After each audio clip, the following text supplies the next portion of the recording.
In this video, I am going to demonstrate how to analyze an experimental design using Two Way ANOVA. Two Way ANOVA is used to analyze an experimental design having one response variable and two factors which are categorical in nature. To analyze the experimental design, make sure that your response variable is identified as a continuous variable and your factors are identified as the nominal or the categorical. To fit an ANOVA model, go to analyze, choose fit model. First of all, select the response variable and then hold down the shift button and choose all the factors of the experimental design. Now go to macros and select full factorial.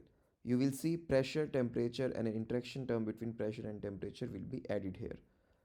From the emphasis, choose effect screening and then click on run. Once you run, you will get an output like this.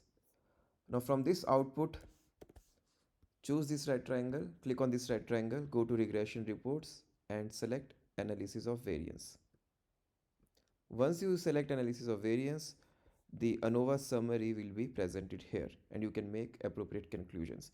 If you want to see the effect of the individual factor and the interaction term, you can choose the effect tests dialog and you can look at the p-values to conclude.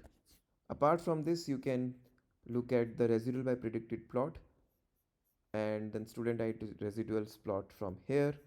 If you want to select the level at which your response will be maximized or minimized, you can do from the prediction profiler by selecting the different levels. So that is how you run a two-way ANOVA analysis in JMP to analyze an experimental design with one response variable and two factors set at categorical or which are in categorical in nature.